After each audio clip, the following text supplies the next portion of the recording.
Anyway, welcome everybody, and welcome Michael. Michael, do you wanna say a couple of words about yourself?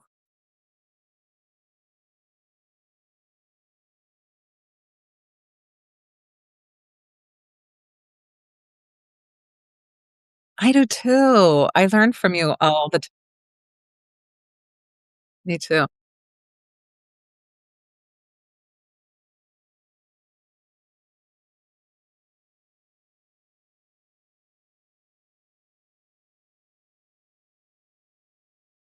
Uh,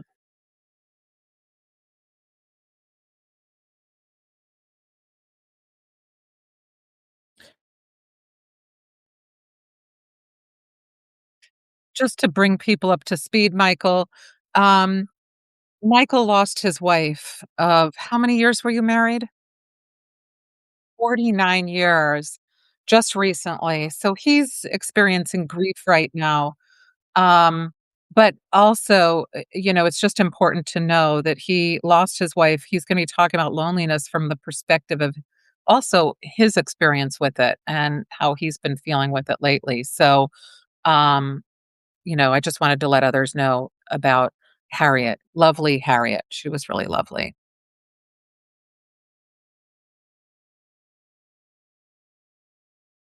Yeah. Yeah, of course you do. Um, so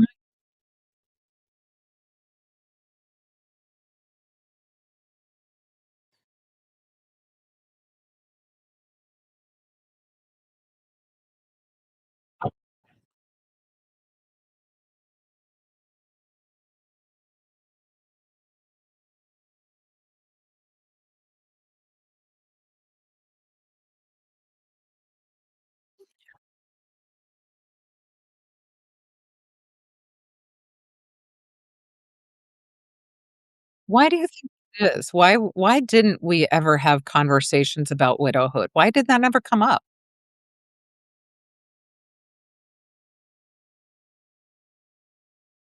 Mm. Yeah,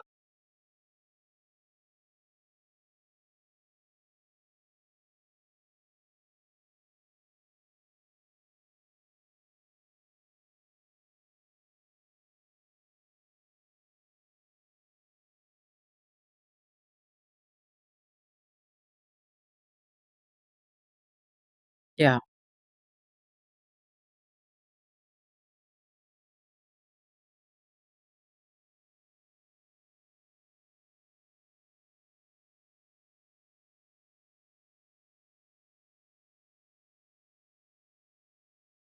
yeah, that's true. I that Yeah,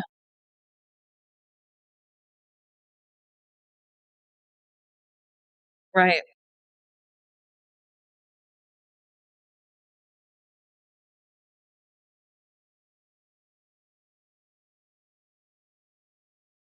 yeah, yeah.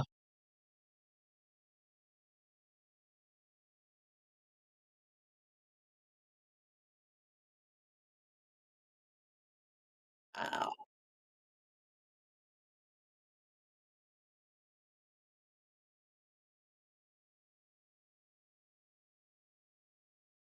Yeah,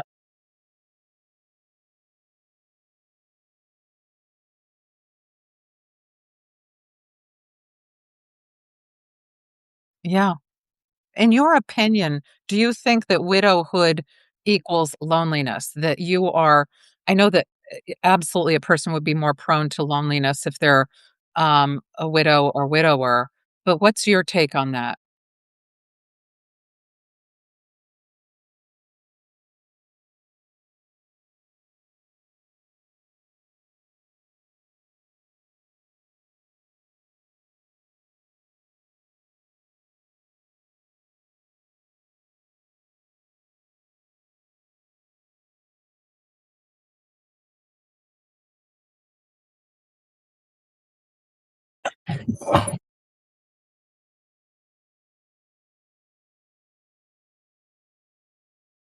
Yeah.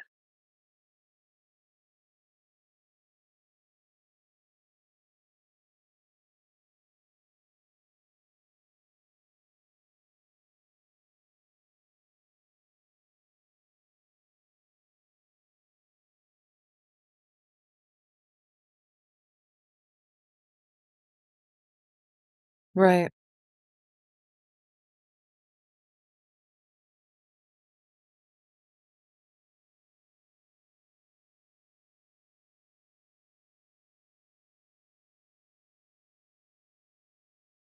Yes, but not loneliness. And now that I'm thinking about it, why? It doesn't matter if it was a spouse or someone else that you lost.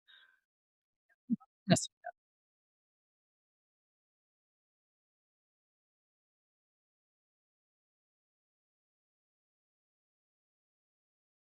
Really? Tell me about that. Loneliness is a larger part of grief than sadness?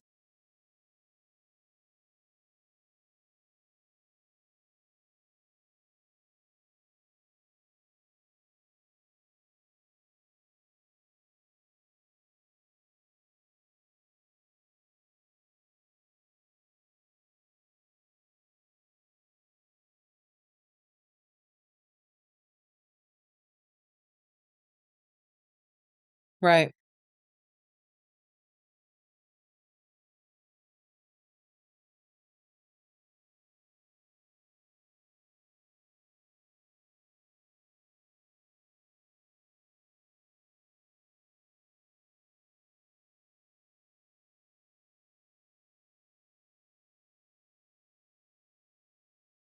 Yeah,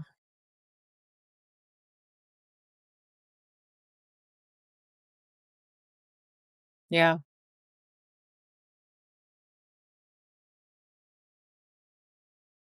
Thank you.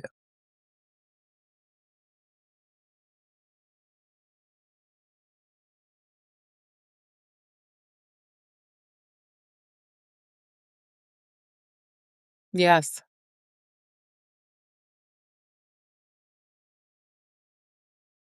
Tell me about the different kinds of loneliness.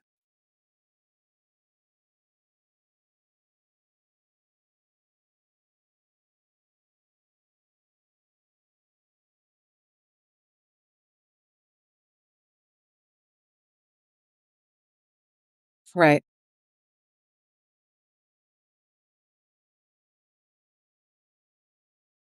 right.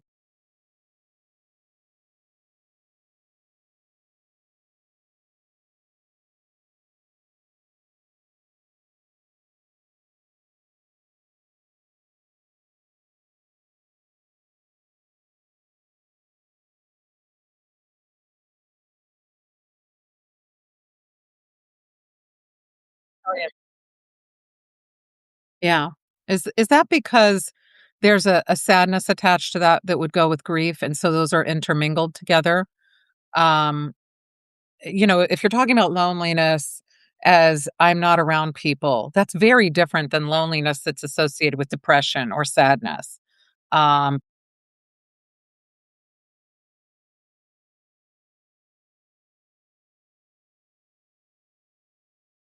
yeah,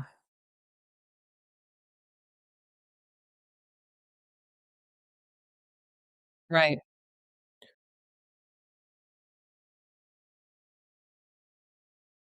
right. And, they're lumping those 2 loneliness categories together so that people are thinking of loneliness as a unidimensional thing, and we broke apart some of the dimensions in other things in previous discussions that we've had, but I don't think people talk about loneliness as being anything other than just wanting to be around others and not having that access. So, they have social prescribing, they have all kinds of measures that are aimed at getting people connected with other people. But what you're saying is that there's another kind of loneliness, and that is one that you would get with grief or some form of sadness that is not alleviated by being around others. And it could probably even be triggered by being around others, if you're feeling like, "I wish I had my spouse now," or someone else. Yeah,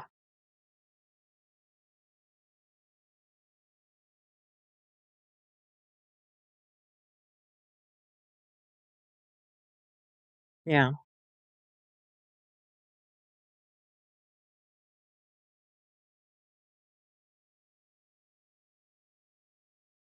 Mm.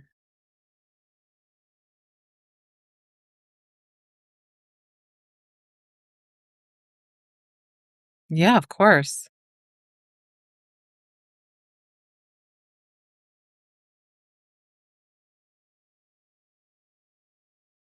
That's good. Good.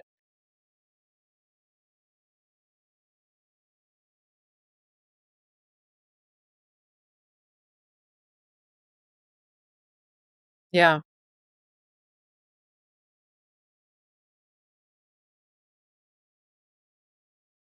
Yeah.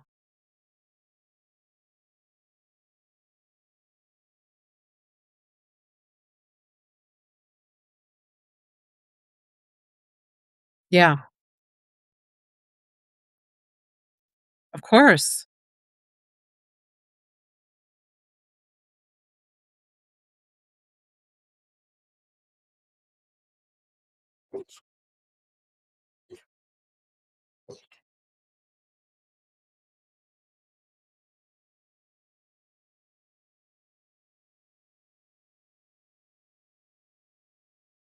Now, do you think, though, that that loneliness that you experience that is associated with grief would remit as grief starts to lift a little bit? You know how you can say, you really wanna look at grief as maybe a 1 year kinda look, and I'm being broad and vague, but, people look at it as a 1-year thing. Do you think that that loneliness is something that's expected to shift and change along with that grief as a person starts to, resolve some of the grief?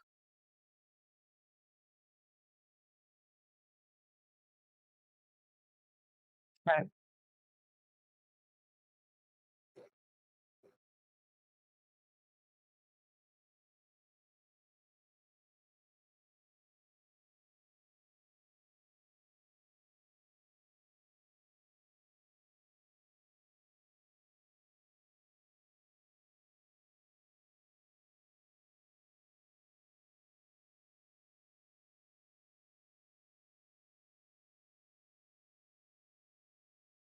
Mhm.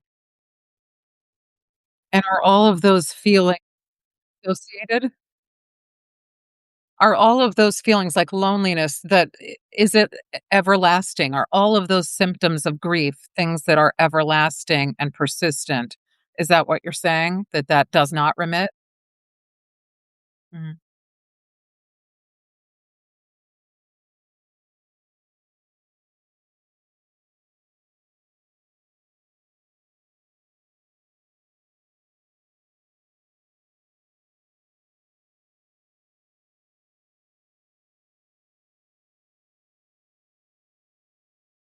Yeah.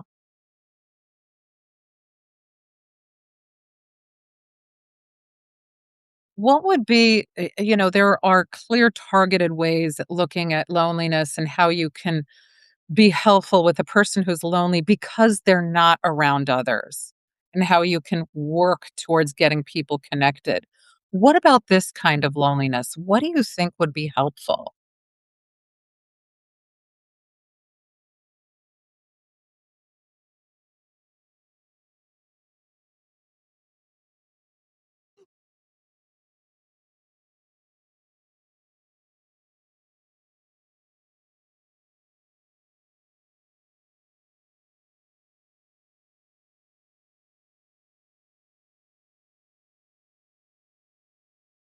Mhm.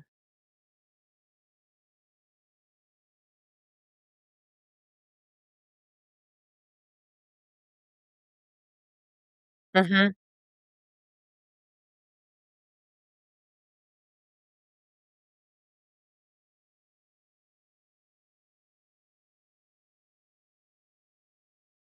Really? So, a touch.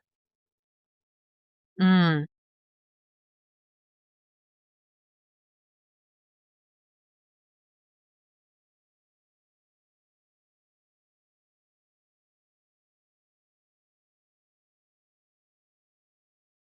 yeah, that makes sense.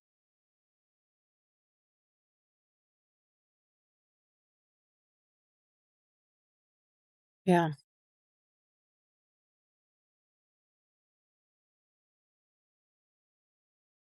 right.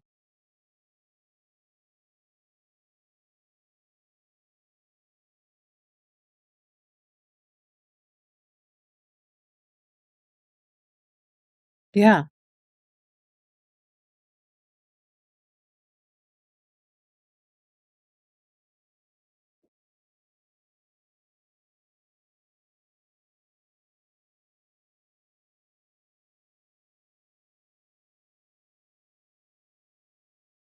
Oh, for sure.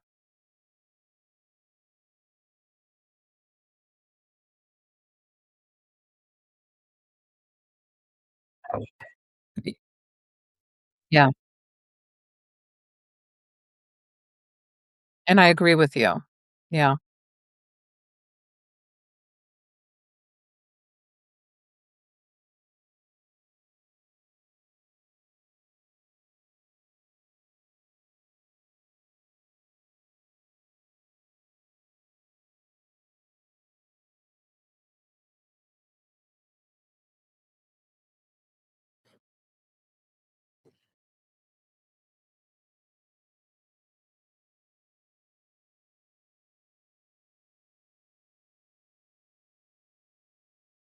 Yeah.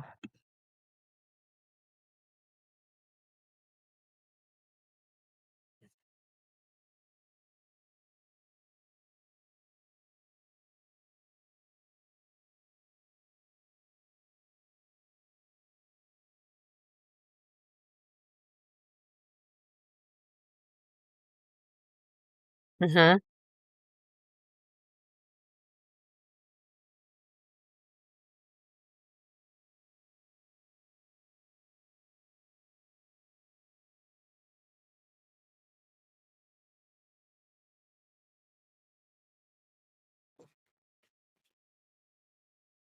Yeah. Yeah.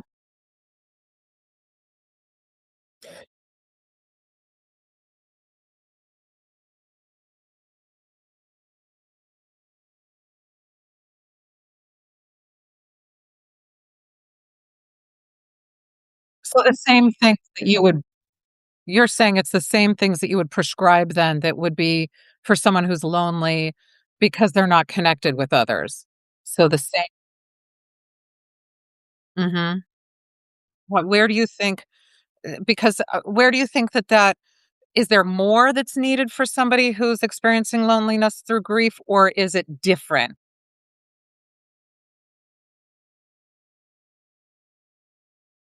Mm,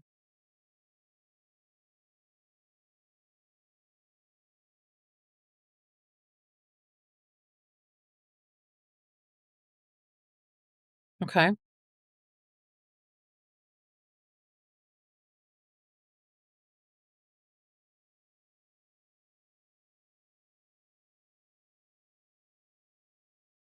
Mhm.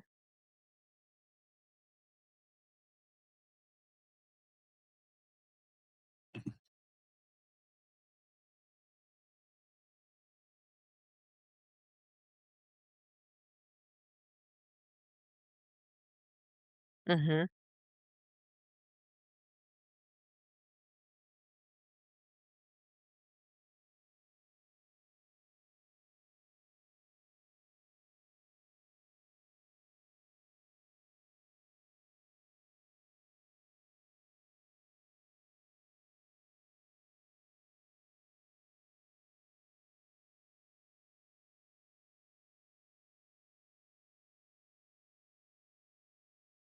Yeah.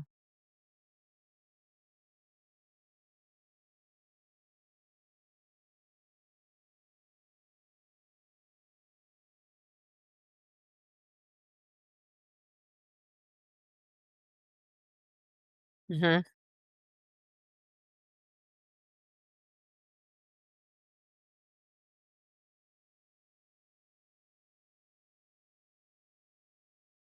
So tapping into generativity. So is basically what you're saying is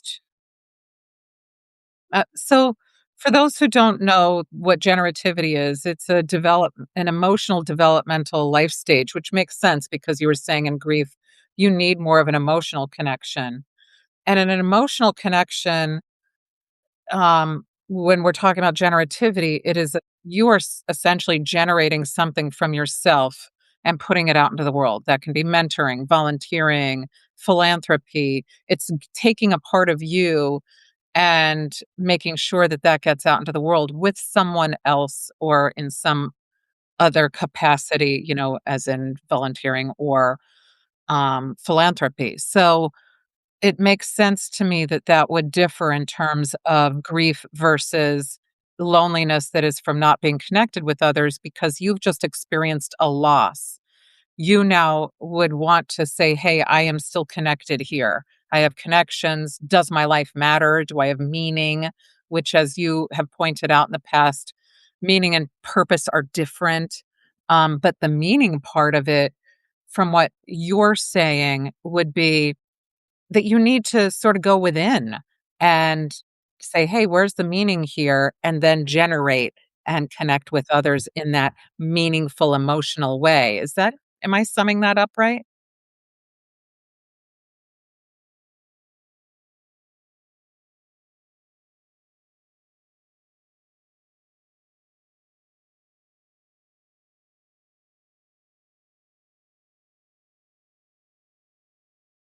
Mhm.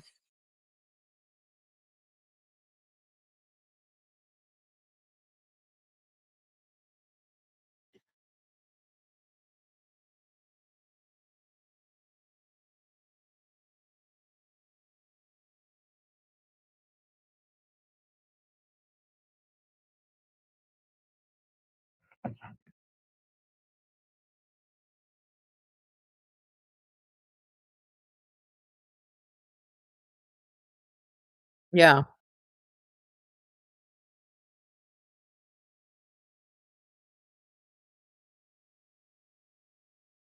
The sense of belonging, right.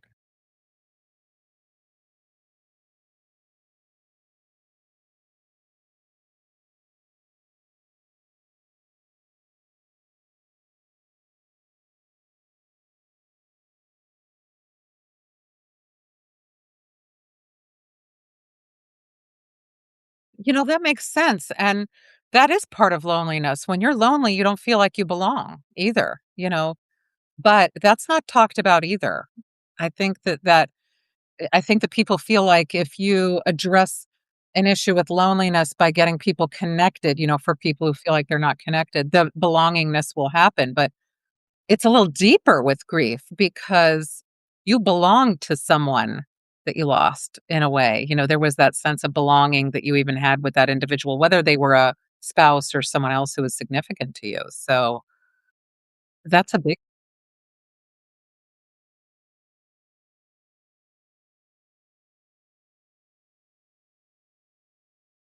yeah, yeah.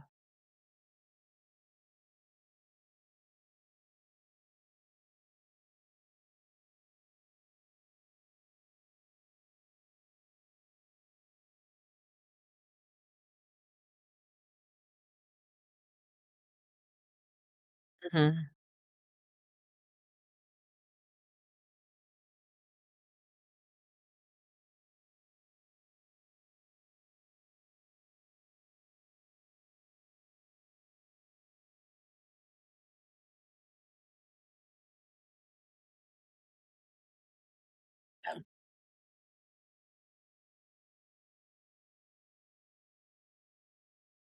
Yeah, yeah.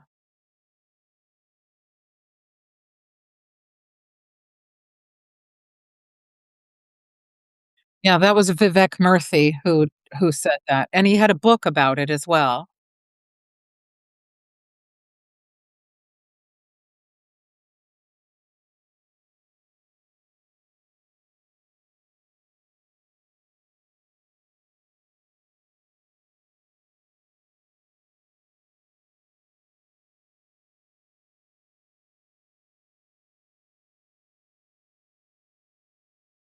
Yeah.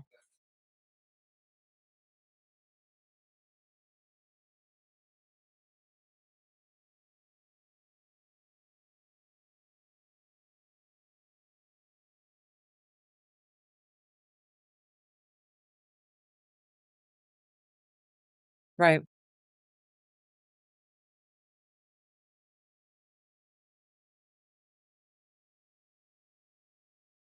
Yeah, I think you're right because if you're talking about isolation, that's different than loneliness, right? And I think that yeah, right.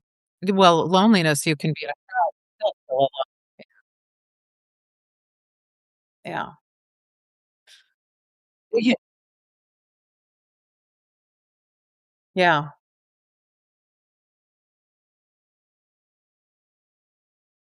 right. I think that, you know, taking a look at this, emotions are often treated in a very unidimensional way. And there's no one who you could ever ask to say, "Hey, describe happiness to me, describe sadness to me, describe loneliness to me," that will come up with the same words and the same experiences in the way in which that they feel it. And I think that that's what we're talking about right now, where loneliness isn't just being alone and feeling like you'd like to be around others. There's depth to it and everybody's experiencing it a little bit differently. And this can be very frustrating for a person who is saying, "Hey, I feel lonely, but it's not how everybody's describing it. I don't want to just go and meet up with people."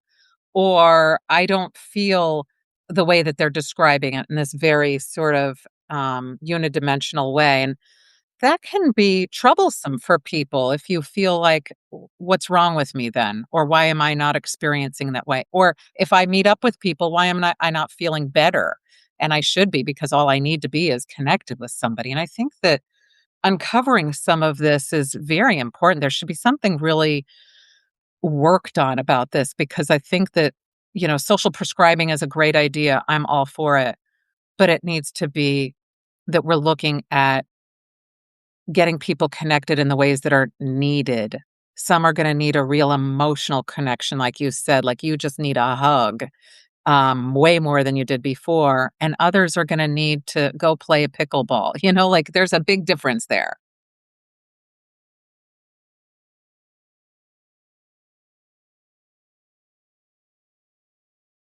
Sure. So you talked a little bit about social prescribing and that you mentioned that the former Surgeon General Vivek Murthy talked about it and said that being, you know, lonely um, is as dangerous to your health as smoking cigarettes. And what has been an epidemic, that they really started to tackle in the UK was to say, "We need to get people connected." There are a lot of people who are disconnected in the communities, and people don't know about it. So social prescribing came about as a way to have physicians and other people in the community literally prescribe to people that they get connected, prescribing social programs, prescribing ways in which a person can have someone come to visit them in their home or get connected with other community resources. So, social prescribing was put out in that way. However, I will say that I don't believe that social prescribing is looking at it in this way that you're talking about, like right now. Like, if a person is feeling lonely, what is the aspect of loneliness? Is that the person lost somebody and they needed an emotional connection? Or is the person disconnected because they left their work and they didn't have outside activities and they need to go get involved in the community? What is it? And untangling that is going to be very important. And I have a hunch that just like looking at depression research, which is what I did for many years, depression looks and presents differently if you're a younger adult than it does if you're an older adult. And I have a hunch that loneliness appears differently as well. If you are lonely and you're not connected and you have a loss, you lost a partner, that's going to look differently than if you're somebody who just is retiring. Do you know what I mean? Like that, I think that that might look very different. Yeah.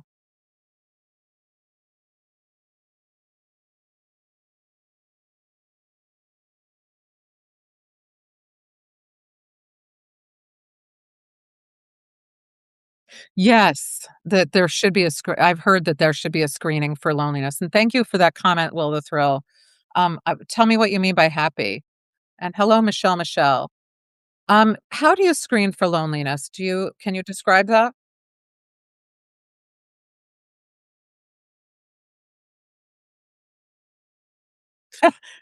That's a good way to do it. Yeah.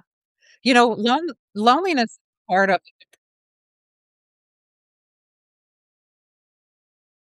Mhm.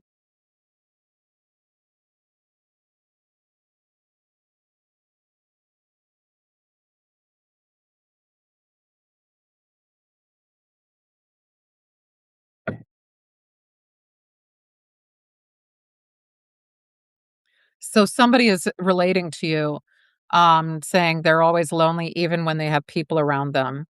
I'm gonna ask, did you have a loss? To the person who's asking that. Um, that can be. Yeah, somebody, mentioned in the chat that they're always lonely even when they have people around them. You know, while I wait to see if they're able to answer, I created, let's see, hold on. Let's see. Here's another comment, being false happy, just putting on a smile when you lost a best friend. Yeah. Um, we all have, display rules, right? We go out in public and we think people are going to want to see us looking happy, and we put on that happy face even though we're not feeling it. Um, and Michael, you just experienced a loss. What's your take on being false happy, just putting on a smile when you lost a when you lost someone?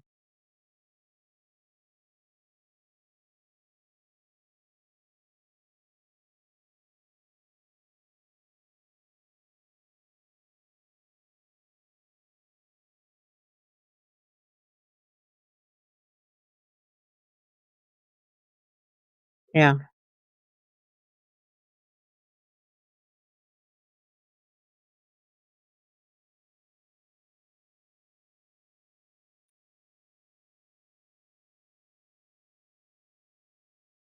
Right. Yeah.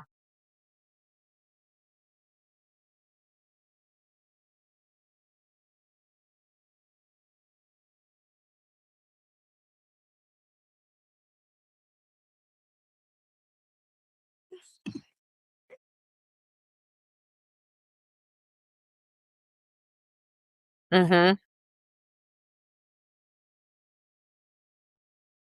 So you're saying that it can help. Yeah.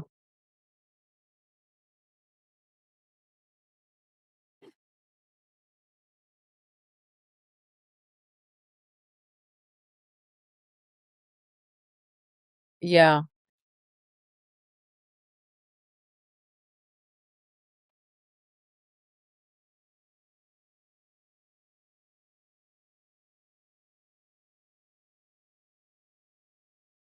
Yeah.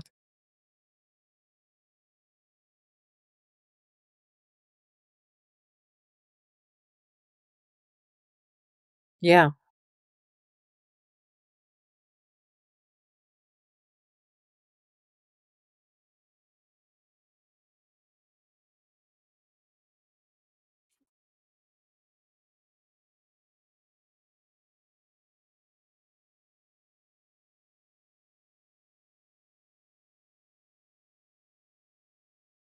Mm.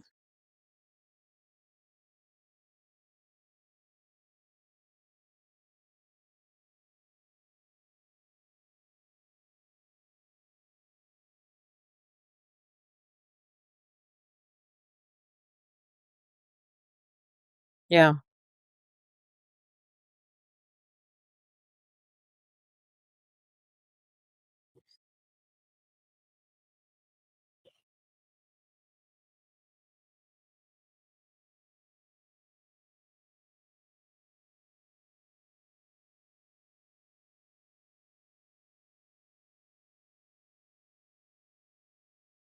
That you're right, because that is a lonely feeling if you go out and you feel like you cannot talk to people about it. You're holding a thought and you can't. It's like a secret that you have to keep, except that it's your emotional feeling that you have to keep. And I think that we don't know, as individuals generally how to act when somebody says I'm lonely. What do you suggest that a person do? Because I think that a lot of people shrink away and they say, "Oh, I just don't want to face that. I don't want to be around somebody who's, talking about being lonely or who's in grief or something like that." What is your suggestion to people so that they can be supportive in a way or interact with somebody that isn't going to feel awkward for them because they don't know what to do with it when somebody says, "Here's how I really feel." Just listen. That's good advice.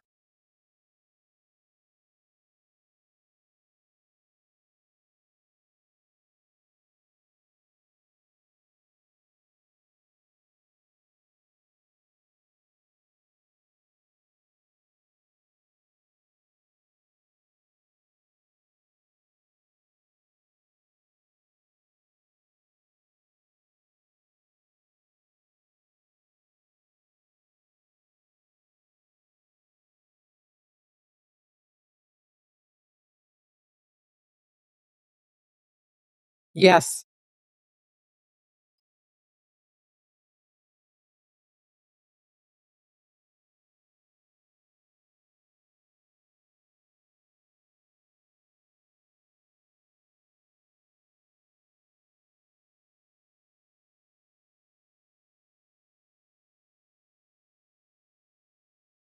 Really tell me about that.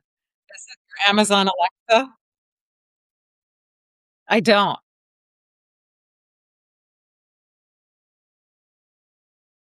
But Alexa will speak back to you, right? Okay, so tell me about that.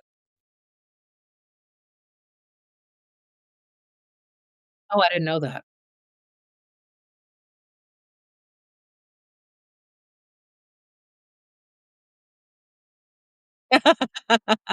Well, tell her to join us.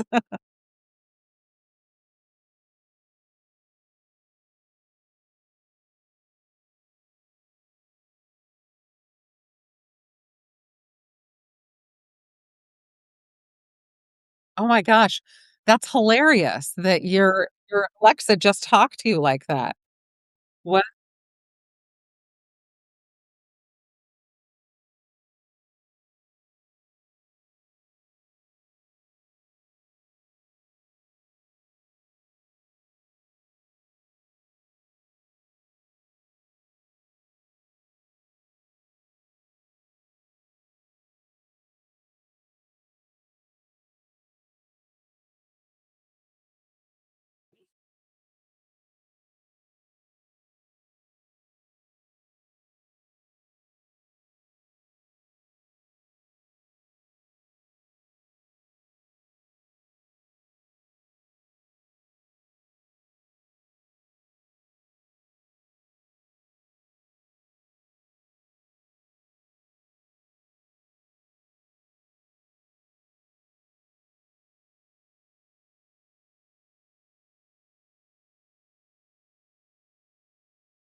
I did hear all of that. That's unbelievable.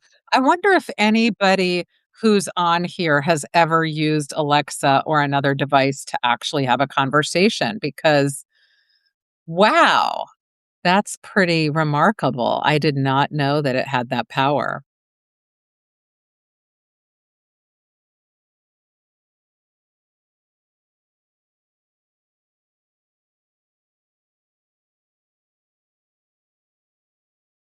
Yes, I agree with you.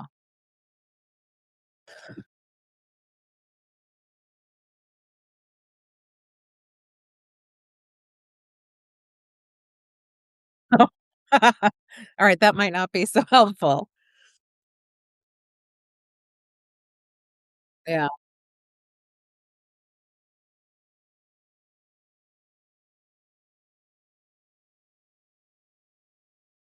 Wow.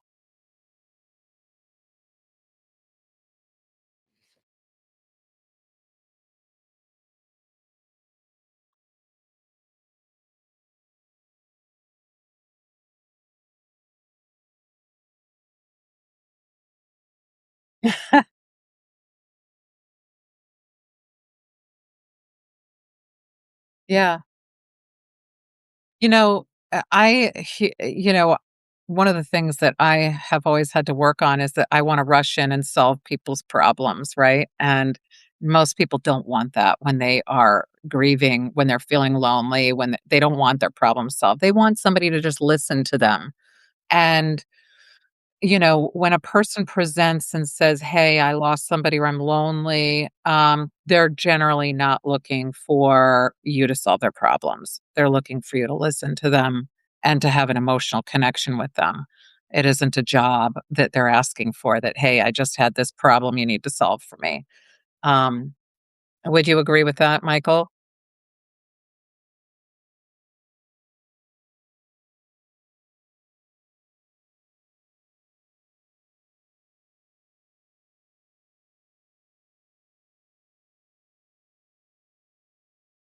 Yes. Yeah, at the education of listeners, you're right.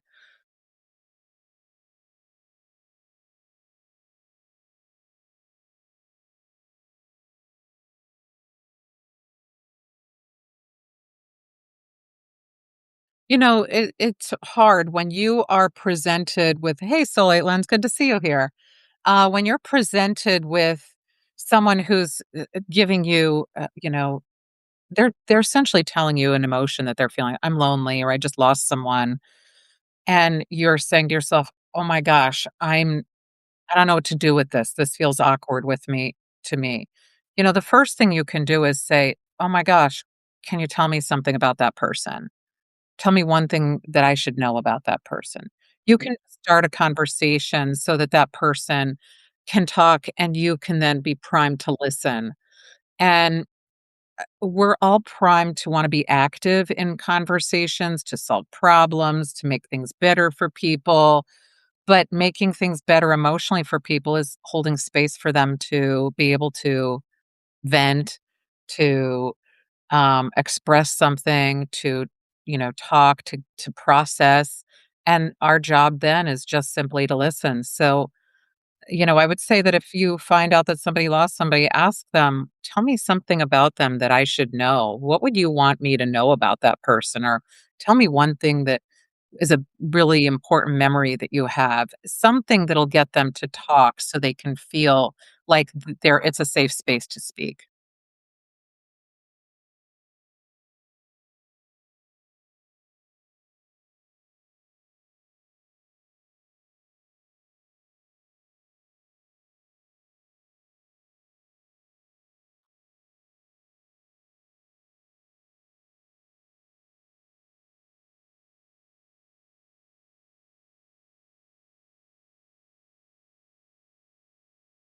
Yeah, you're right. They don't understand the abandonment part.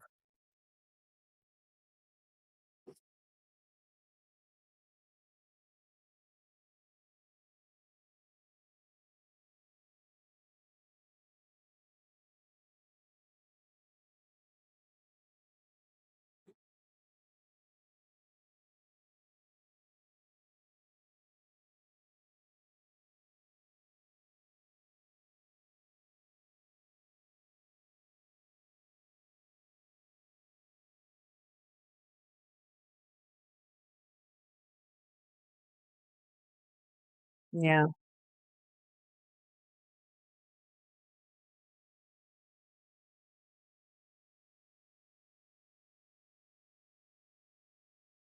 Yeah.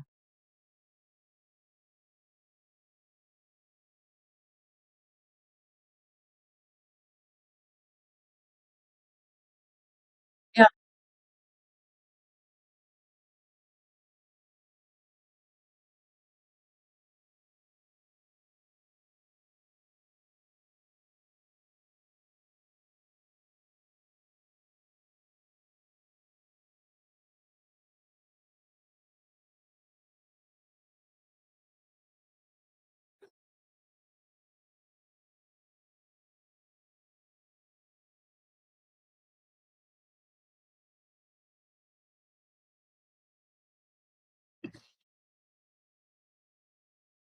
Mhm.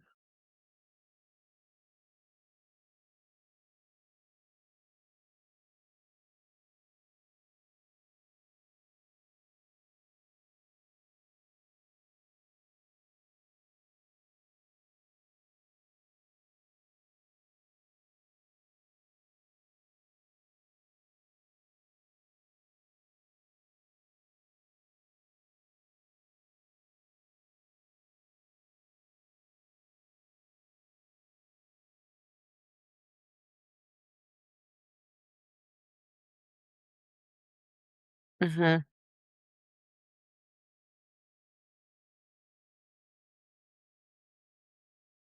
Yeah.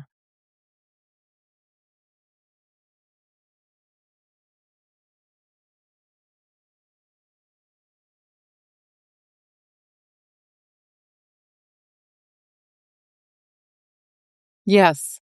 And that is abstract, though. I will tell you that people have said to me, "I don't know. Give me an exact thing I need to say or do." Like when you meet someone, you say, "Hello, how are you?" That's just tell us. Okay, tell us what not to do.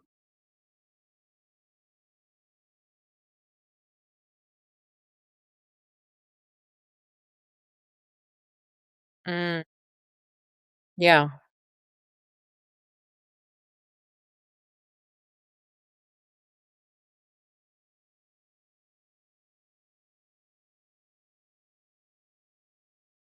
Yes.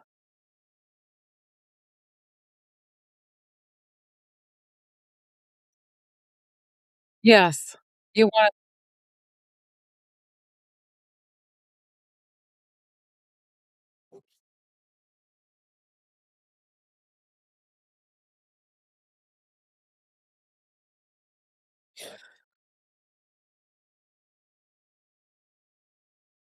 yeah. I think you're right about that.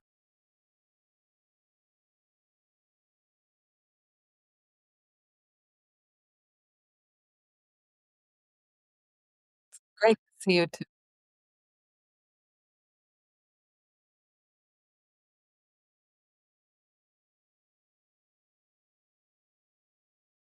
Yeah. Yeah, can you describe that? It's really engaging a person in a discussion that's about them, like you mentioned. They don't wanna hear about you. That's real.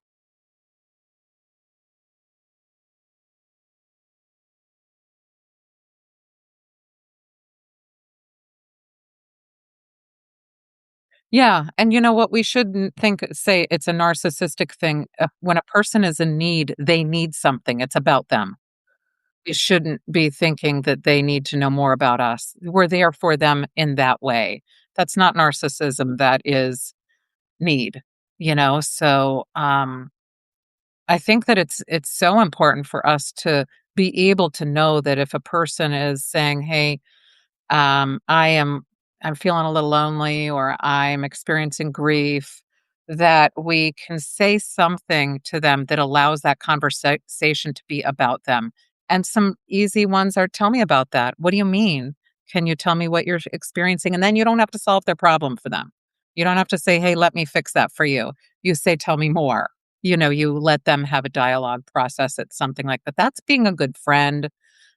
We should know that every conversation doesn't have to be a a bidirectional thing, that sometimes we're gonna have conversations with people who need to just make it a conversation about what they're going through, and we can be there for them. That's an important thing that I think people don't talk enough about on either side, to say, "This is what I need," or oh, and someone says to you in the comment, "God bless you, Mr. Friedman. Sorry for your loss."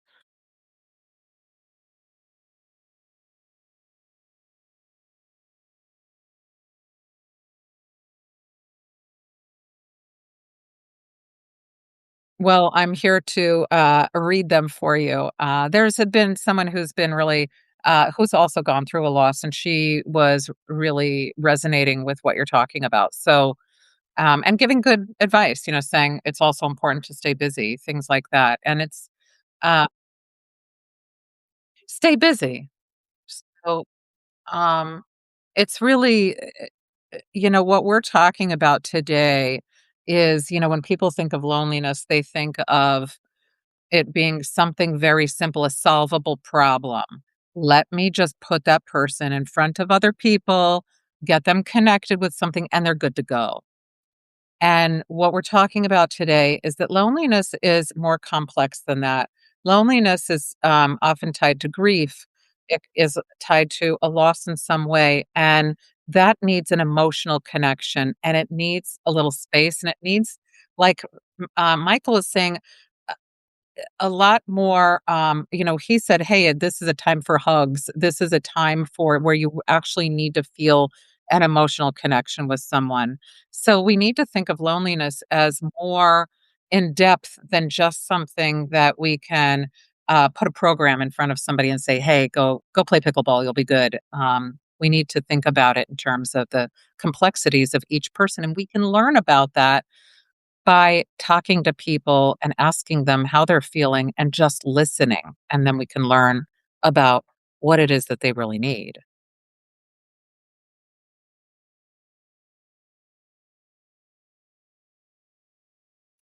I think that,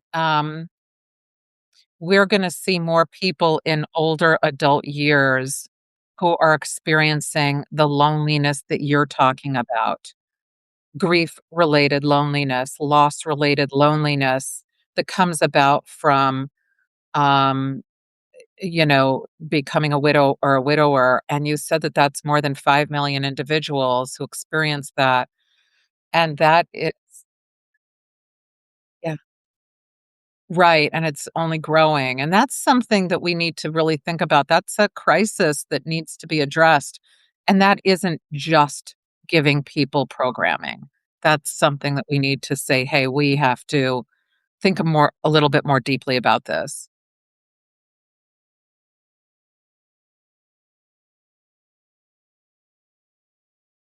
Talk to me about that, the gender differences with this.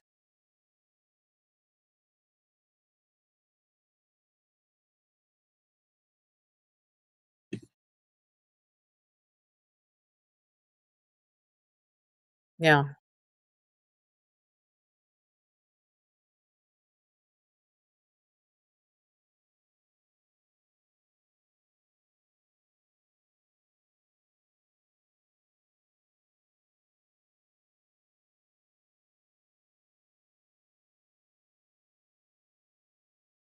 yeah.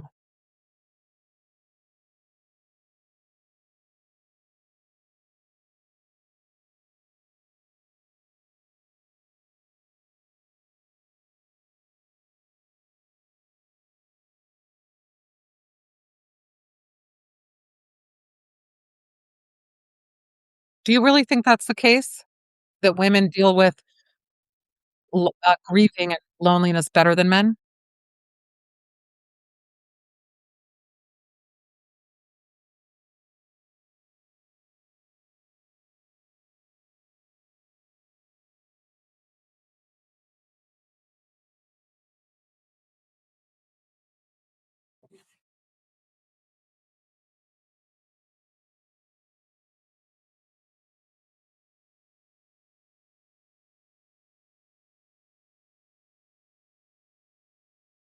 No, you said that in a way that's understandable. I think that they have more friends, that they converse with regularly.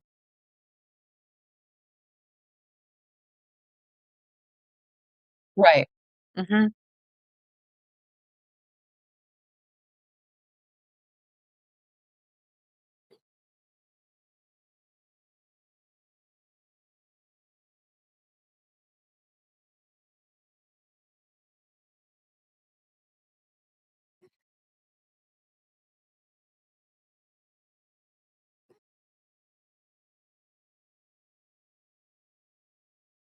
Yeah.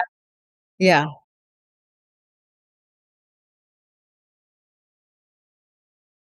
right.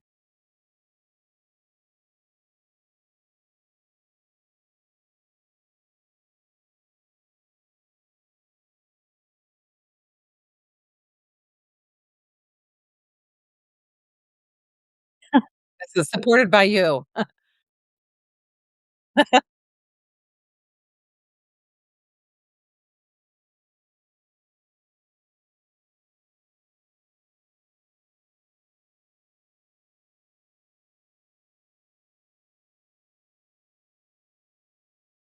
Yeah.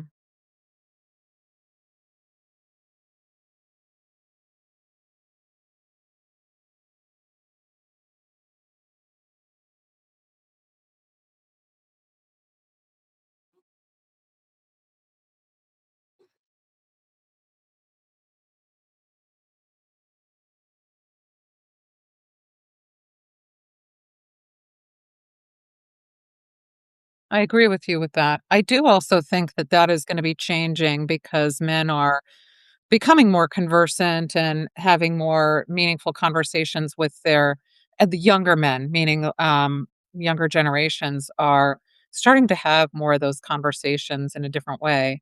Um, yeah, I this yeah,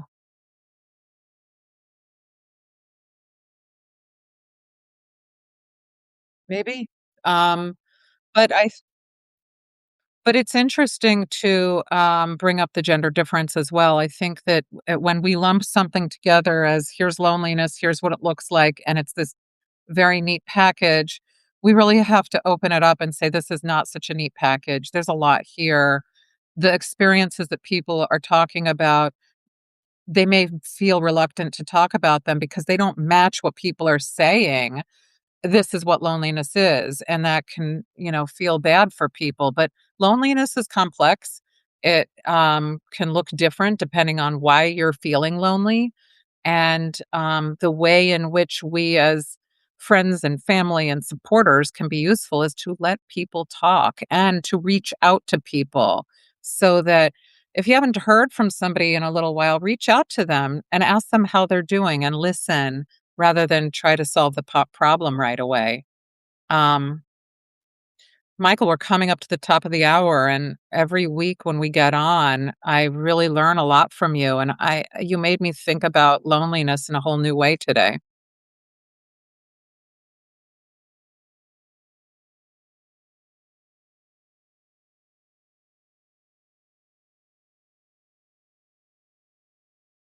I hope you do.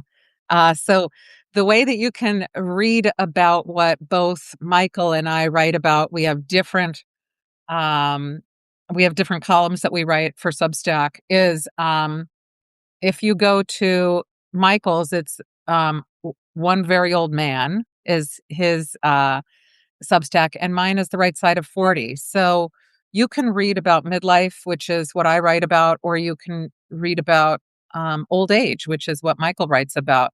And so I hope you'll check both of those out. But you can find us every week here. It's usually on Tuesday. Sometimes we need to move it to Wednesday at around 3 o'clock.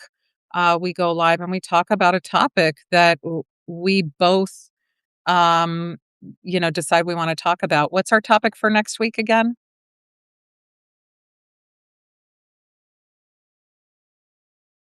Yes, we were gonna talk next week about continuing care communities. So, you may think you're too young for that, but you are not. It is something to start thinking about right now. There are people on here that thank you, feel the thrill. And thank you to everybody who joined on, and who has been liking the live streams that we're on. Your support means a lot to us, and we do want to keep bringing you things that you would like. So if there's something that you want us to talk about, put it in the chat, let us know. We're always open to talking about different topics. But thanks again, Michael, for coming on today. You too, take care.